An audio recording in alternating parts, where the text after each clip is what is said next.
What's going on, everybody? I'm Jeff St. Pierre, and this is episode 102 of the Adult Education Podcast. This week, I'm speaking with author Bill Konigsberg. First of all, thank you so much for checking out my show. I appreciate you taking some time out of your day to listen to Adult Education. This show is all about learning new things, or maybe learning more about some other topics. I speak with experts across all fields to learn more about health, education, technology, mental health, and really just about anything. If you'd like to support Adult Education, the best way to do so is to leave a 5-star rating on whatever platform you're listening on. If you're listening on Apple Podcasts and you feel like sharing a few words in a review, that would also be fantastic. And if you like what you hear, please share it with your friends. I love how word of mouth can really inspire new people to check out the show.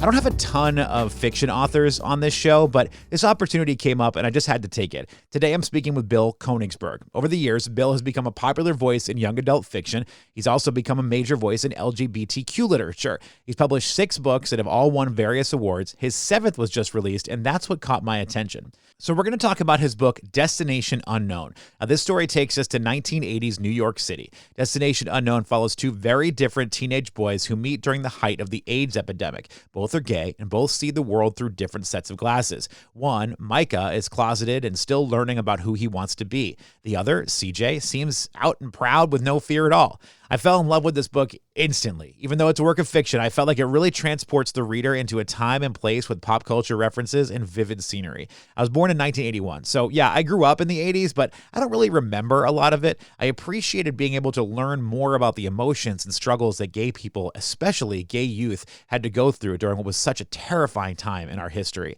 Talking with Bill was great. He's just an honest guy, which comes across in his writing and in this conversation. And even though he says this book is not autobiographical, he did live through the time which he describes. I hope you enjoy my conversation with Bill Konigsberg. Hey there. Hey, how's it going? Good. How are you? I am doing great. Thank you. Excellent.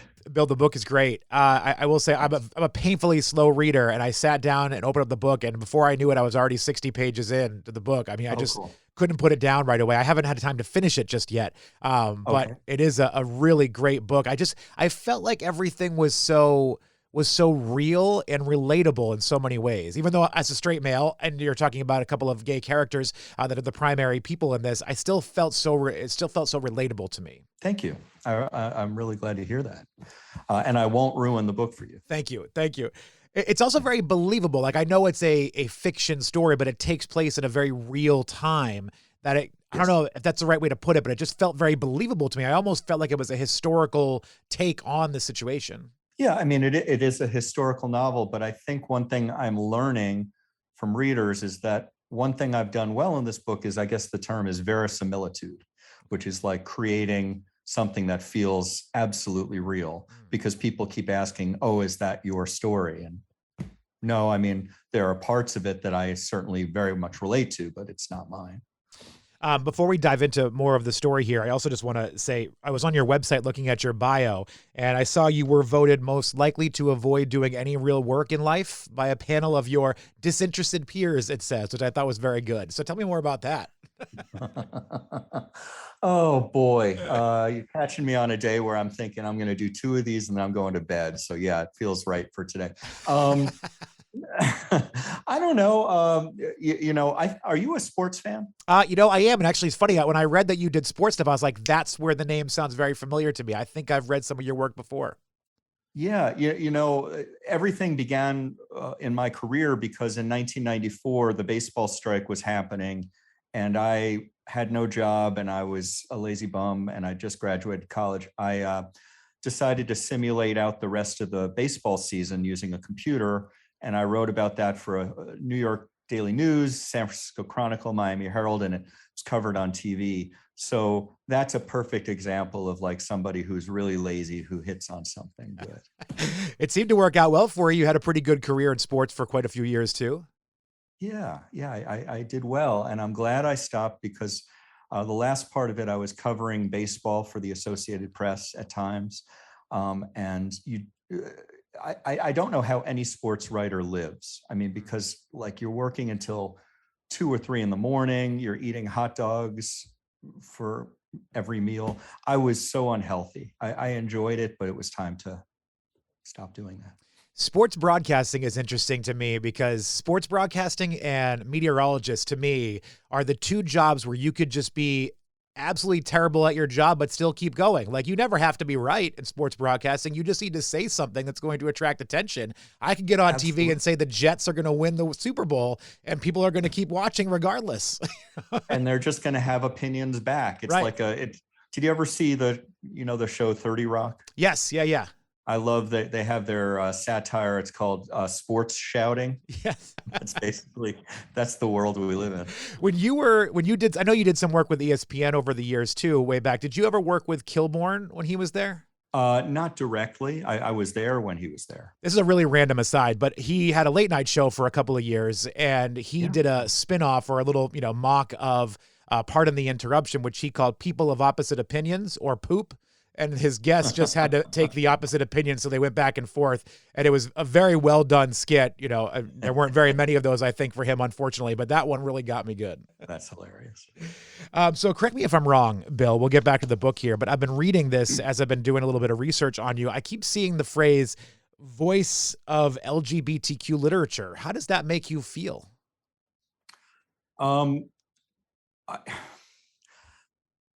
You ever have something in your life that feels good but also feels incorrect? That's one of these things for me. I don't think that's so. I mean, I've written 7 novels that have been very well received. I've been published around the globe, and so a lot of good things have happened, but I just don't think that's so. I think I'm just a guy who has written a bunch of books. I think if somebody said that about me, I'd be like, imposter syndrome. I'd be like, are you sure? Like, is that really what you think? Yeah, there you go. That's about right for me. And I imagine in every profession, there's always someone that you look up to. As a writer, there are writers that you look up to that you probably think, well, this person, I think they're doing it better than I am. I think they're more. So I can imagine, especially being in it, that it must feel kind of strange to get that title. Yeah, it just doesn't feel quite right to me. But life is so strange. Yeah. It really is. Things are said, and I don't know what is correct. It's funny that way though. Like, no, if that's on my tombstone, that'll be nice, but I will still feel like a dead imposter, I guess. I've seen your, I like the way you put that. I've seen that your books have received a lot of accolades over the years. But in recent years, just in general, books about LGBTQ characters and stories seem to have been coming under much more fire from a lot of people, whether it's books being banned or people being attacked for whatever reason. How have you seen things change recently? Are you feeling more of a support from your audience, or are you really feeling that weight of people coming down on you? I think, the history of it, I'll try to be fast with it. I started in 2008. My first book came out that year, Out of the Pocket, which is a football book. And since then, I've had 7, and it's been 14 years. I think that the field grew incredibly from, when I started, there have been 30 young adult books with LGBT protagonists that year in 2008. Now we're talking about 300 or 400 a year. So it's really exploded. And this new thing that's happened is really just in the last 8 months or so. It's a concerted effort by the right wing to take over school boards and to vilify authors who write books about LGBTQ people or people of color. And it's working. It's I shouldn't say it's working. It's been effective. Yes. And we're having to fight back. And it's surprising to me because I thought we were doing so much better. My sense is that like most straight people don't care anymore. Yeah. But I don't think that was true 15 years ago, but I think it's mostly true now, except for these dingbats. And that's as nice as I can say it. There was a great podcast. Malcolm Gladwell does a podcast. I think it's called Revisionist History, but he did an episode recently about Will and Grace and how when that show went on the air, I forget the exact number now, but public support for gay marriage was very low across the country. Yeah. But when it went off the air, public support was over 50%. And they were just kind of talking about how at that time when there weren't streaming services and people getting pulled in a million directions, everybody watched TV at night. Like those primetime shows are what everybody got together the TV to watch. So you had a shared experience with people, and watching these characters come to life on screen and share that story, as fictional as it may be, it still gave them a different appreciation for people that they maybe thought they didn't understand. Right. I agree. I think representation is extraordinarily powerful, and it changes opinion. The thing on top of that, Will and Grace did so much. Books are even more powerful. And the reason that they're more powerful is that reading a book is a different experience than sitting in front of the TV. Now, when everyone in the world is watching something different, or then when people are watching the same thing even, it's very, very personal. And so reading a book with a LGBTQ protagonist makes a huge impact for most people, both for kids who are LGBTQ, but also, I mean, we're all basically the same, which is not a compliment, by the way. I mean, like, I don't know that we're all that terrific, but we're basically all the same. Like, how do you meet me and go away thinking, oh, that's the devil? I mean, I'm just a person. Yep. So the book is called Destination Unknown. And again, it's a fiction story, but what I really loved about it is I was born in 81. So I grew up in the 80s and 90s, and I knew of the AIDS epidemic, but I grew up, I'm a straight white male that grew up in the suburbs of New Hampshire. I didn't have a lot of gay people in my community that I experienced. I didn't really know what that was about. I read about it, but didn't feel it, didn't experience it firsthand. So reading the account from these characters as they're living it and they're talking about it, it just, it hits you in such a way that it paints that picture for a time that I lived through, but didn't really understand. First of all, thanks for saying that. I mean, it feels nice to hear you say that. Yeah, I think that it's something that you either went through or you didn't. And my hope is that people who didn't go through it can read it. And it's not like it's not like I'm trying to make people feel sad. It's actually a fairly hopeful book. And it's a funny book at times, but I think it's really important. I want people to understand what it was like to grow up. I think some of my favorite parts of that book are these conversations that CJ and Micah have on the phone, back when people talked on the phone. But, I would have given anything to have a friend like that. I had straight female friends I'd talk to on the phone, but not like another gay friend. But, that experience of two boys basically going, am I going crazy? It feels like I'm going crazy. How is it possible that like this thing is happening and no one's paying attention? It's a feeling that it's part of history. We should all know it. And it's an interesting part of history because, like you said, we should all know it, but I don't think very many people do. I mean, I think people know what AIDS is. Obviously, that's something that people are aware of. But even during the pandemic, I had a friend of mine, I was watching some news report with them, and they saw that Dr. Anthony Fauci had been involved in the AIDS epidemic. And they were like, what does that mean? Like, what do you mean AIDS epidemic? I was like, do you not understand what happened 30 years ago, 40 years ago? I mean, how did you miss that? But I imagine there's a lot of people that just really didn't understand what it was doing to that particular community. What's so funny about that is that like the right wing's reaction to Fauci after COVID sort of mirrors the early gay reaction to Fauci about AIDS. It's like, it's just funny how history repeats itself. But yeah. I mean, this whole thing happened, and there are places that people can find the information, but I also understand that like, it doesn't sound that wonderful. Like, oh, let's read a book about AIDS. But it actually was a very exciting and interesting time to be alive. New York in the 80s was interesting. I want people to know, one of the things that isn't in the book, but it's a good example. I wonder if this will be meaningful to you, if you'll understand the analogy. I grew up at a time when there were no mentions really in the media. I'm 10 years older than you, about gay stuff. So some of the first things I ever heard about gay stuff came from Eddie Murphy and his comedy. And I had his album and we'd play it over and over. And pardon my language, he had a thing called faggot ass faggot. It was some joke that he did. And we would repeat it in school. Right around the time I'm figuring out that I'm gay, that's the thing that I heard. And all of the people who were my age at that time, pillorying me, and I said it at first too, so it's not like I'm blameless. This is our society. But I then became, when I came out, like the victim of that, and people, faggot ass faggot, all of this. Then the world just sort of changed, and I feel like we never had a conversation about like the shit that that some of us went through. Like it was awful. Growing up in the 80s, growing up in the 70s for gay kids was a disaster. Anyway, I could only imagine it. And I'm sure, when that was coming out, when Eddie Murphy was doing these stand-ups, you were probably about the same age as when I first saw them, because I saw them about 13, 14 years old. So that 10-year yeah, difference, that would make sense. And I vividly remember watching Delirious, renting Delirious from the video hilarious. store. And at that time of Sure, my life, I had never laughed that hard in my entire life. And I look back on it, absolutely. and some of those they are very, out of touch. They're very, out of place now. But at the time, that was such a piece of the conversation. It was such a piece of pop culture to make jokes about Mr. T being gay or whatever. Like that was something Yeah. that was just natural. And it's so, yeah, I mean, I can't put myself in your shoes, but I can imagine how difficult it is to hear people reciting these jokes that they think are hilarious. And you're just like, oh, wait a minute.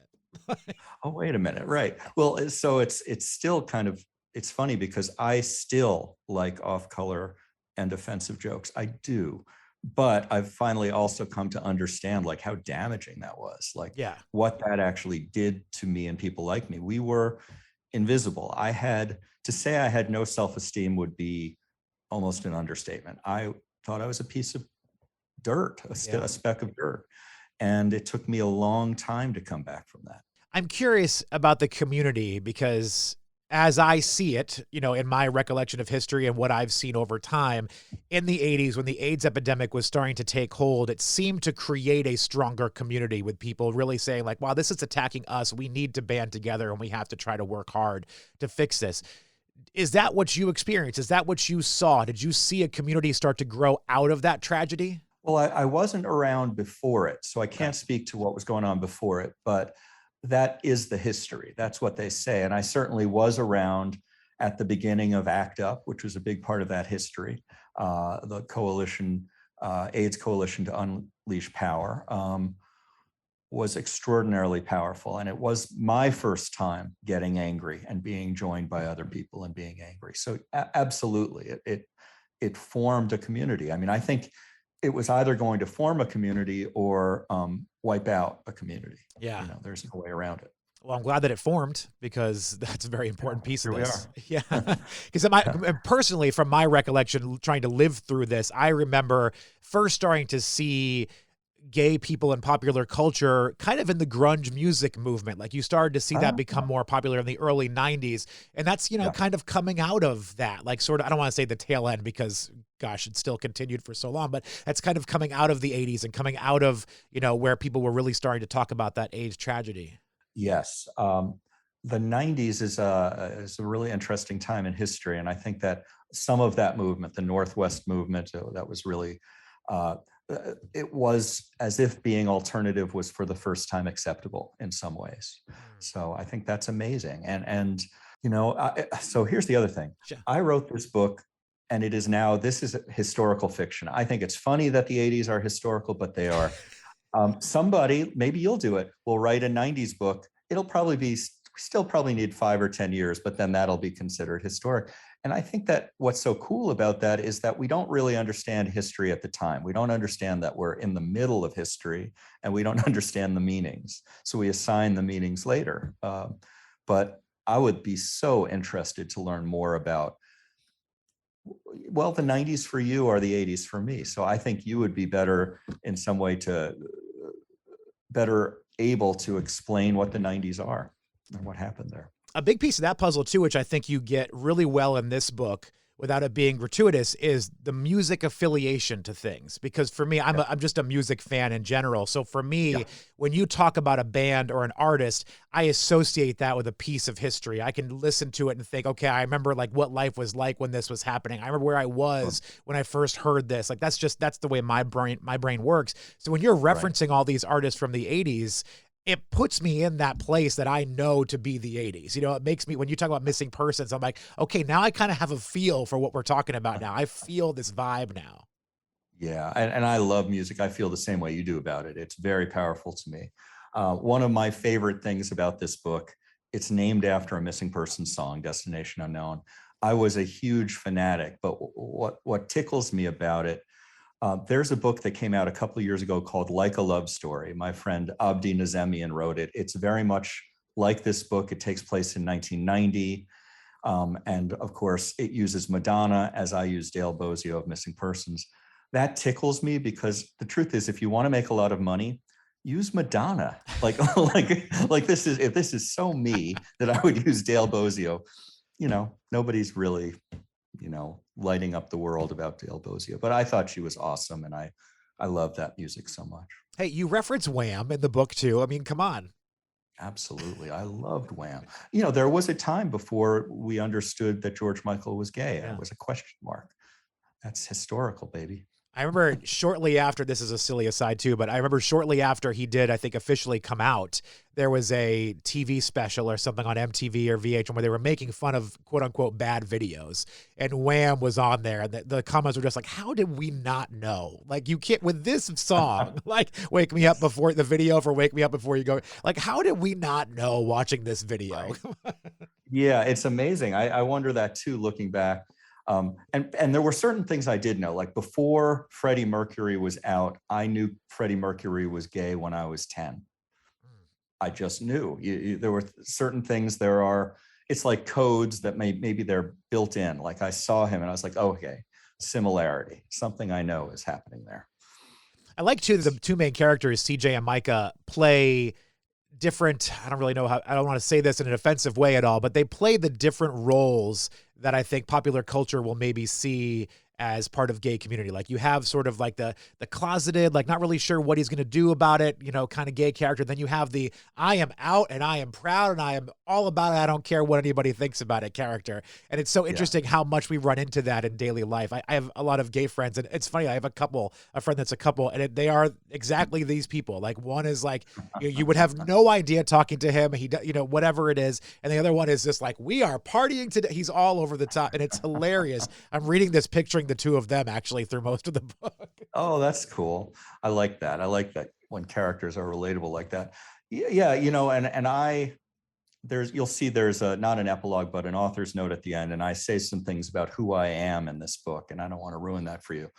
But there is some Micah in me and some CJ. And I think what's kind of fun about this book is I'm guessing you wouldn't be able to really guess talking to me. And I like that. On the negative side, it also means I'm not sure I know who I am. That's a possible problem that still exists here. But that's okay. I feel like we all go through that all the time. Yeah, I mean, it is true. It's interesting. So the people who tell you they know who they are usually lying. Right. Yes, I think that's true. Or they're very overconfident about something they probably shouldn't be that confident about.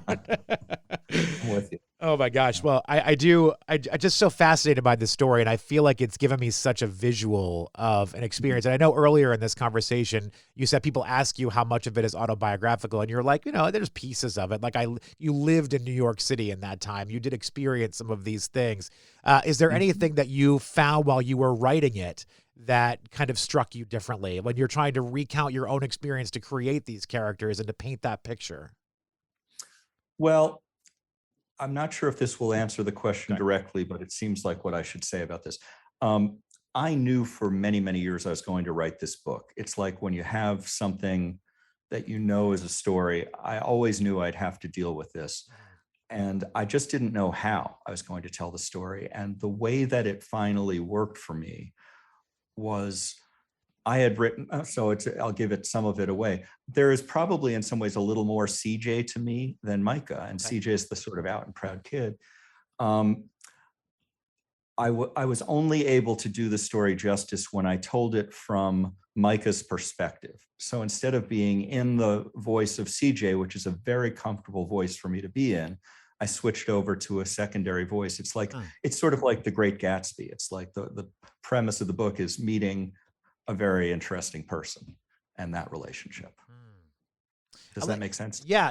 I think I see what you're saying here. And I also like what you said about how you said you had to deal with this at some point in time. Like you were like, I knew I had to. Why did you know you had to deal with this?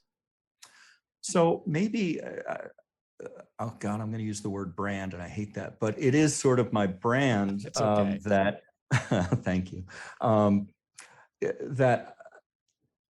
So I have no filter is the first thing. I've never had a filter. The reason that I came out early is I didn't know how not to come out early. I wasn't flamboyant. I knew I was gay, and I didn't know how to not express that. because of that, it seems like I am just going through writing my life, and they all take this. They all are fictionalized accounts. They aren't my life, but so much of it comes from my own trauma. And right before this, I wrote a book about suicide and depression. I have dealt with chronic depression in my life, and I think after that, it was like, so what's the one thing I haven't written? And it was this, and this was. I mean, I can't even say that it was a hard book to write. It was a hard book to write, but it was a powerful book to write. I really had to go in and look at some things that sometimes are more fun. It's less pleasant to spend time in that period, if that makes sense. Yeah, yeah. I mean, and as you just said, it was less pleasant to spend time sort of recounting that and thinking about it, but did it feel cathartic in a way to go back and kind of deal with some of those demons?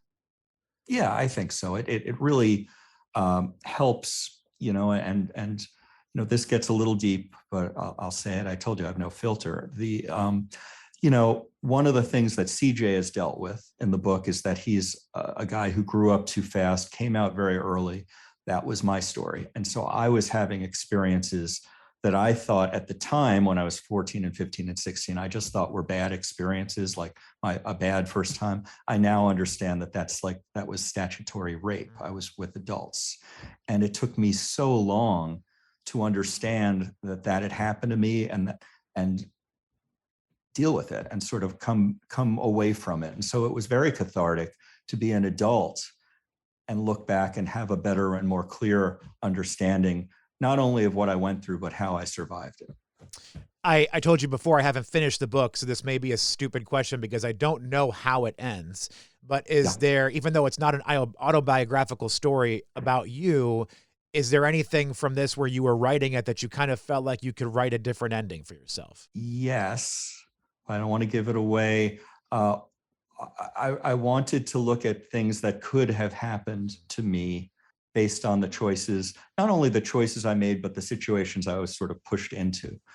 So yes, but I won't say anymore. Damn it. Now I got to finish the book. Okay. I haven't finished the book. You did. Sorry. I am going to. I am going to. I have a 2-year-old that sometimes keeps me a little more occupied than I think she's going to. I hear you. But yes, she is fantastic and I love her, but sometimes I just want to read a book. Kids, it's all about them. It really is. Like I got to open everything for her. She can't even do. I mean, come on. I'm just kidding. Come on. Be self-sufficient. Bill, the book is Destination Unknown. It really is a great book. And I guess my last question for you is, I was reading, this is described as a YA novel. And I forgive my ignorance on your previous works. Are they all kind of falling into that same sort of world? They are. I've been considered a young adult author. However, I would say that this is at best a crossover book. I don't think it's really a young adult book. I think this book may appeal to young readers, but I think I'm hearing a lot of people in their 40s, 50s, and 60s who are really enjoying this book. I'm in my 40s and I'm enjoying it. But is there a piece of you that, like, I guess maybe the question is, how do you tap into that emotion to write for that younger audience, to write those books? Well, when I began doing this, when I started to write the first one, I was 31. Okay. So a little bit younger at that time, I was much younger and I was closer. The truth is that it's gotten harder. Every year it gets harder. I get further away. I don't have children of my own. So I am going through, I think, what I would call like literary puberty now. I'm going to start writing. The book I'm working on now is an adult novel, and it's simply because it's become harder and harder. I mean, to write a book that takes place in 2022 and to be inside the head of a 17-year-old, I think at 51 is probably not something I should try.